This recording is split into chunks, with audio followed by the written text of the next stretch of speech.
Final reading comes from 2 Kings chapter 6, beginning at the 8th verse. And in this reading, we move from the prophet Elijah to the prophet Elisha. Now the king of Aram was at war with Israel. After conferring with his officers, he said, "I will set up my camp in such and such a place." The man of God sent word to the king of Israel, "Beware of passing that place, because the Arameans are going down there." So the king of Israel checked on that place indicated by the man of God. Time and again Elisha warned the king so that he was on his guard in such places. This enraged the king of Aram. He summoned his officers and demanded of them, "Tell me, which of us is on the side of the king of Israel?" "None of us, my lord the king," said one of his officers. "But Elisha the prophet, who is in Israel, tells the king of Israel the very words that you speak in your bedroom." "Go, find out where he is," the king ordered, "so I can send men and capture them." The report came back, "He is in Dothan." Then he sent horses and chariots and a strong force there. They went by night and surrounded the city. When the servant of the man of God got up and went out early the next morning, an army with horses and chariots had surrounded the city. "Oh no, my lord, what shall we do?" the servant asked. "Don't be afraid," the prophet answered. "Those who are with us are more than those who are with them." And Elisha prayed, "Open his eyes, Lord, so that he may see." Then the Lord opened the servant's eyes, and he looked and saw the hills full of horses and chariots of fire all around Elisha.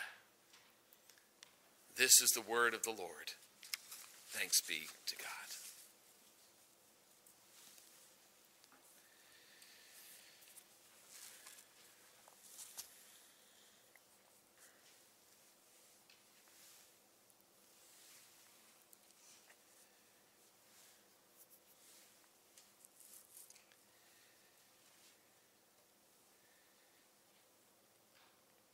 When I hear all of the events in the lives of Elisha and Elijah,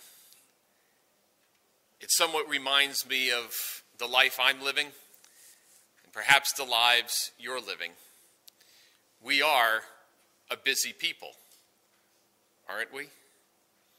We have places to go, appointments to keep, people to see, lists of things to do that may never seem completed. We are living very full lives and keeping busy schedules. And this may seem like a good thing until we begin to ask ourselves, what is my purpose? We then discover that the message we receive is somewhat unintelligible because we have no space in our lives. When we add spaces, we begin to discover the truth. We take time to relax and we discover God. Then we spend time in reflection and find that God is.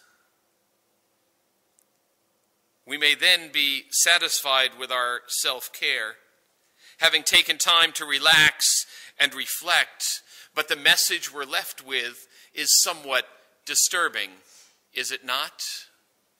God is nowhere. I'm sure that's what Ahab was thinking. God is nowhere. The prophet Elijah had come into his presence and had prophesied to King Ahab that there will be no rain until I say so once again. And then the prophet left the presence of the king. The king was left with no rain to water the earth, and he was left with no prophet to speak the word of the Lord. You see, the prophet represented the presence of God, and so at this point the king had to be thinking, God is nowhere. I don't see the prophet, and therefore God is not present. Elijah saw things a little bit differently. For when he left the presence of the king, he was fed by the ravens. The birds of the air came to give him food to eat so that he may be strengthened. And in that way, Elijah knew that God is now here in his presence.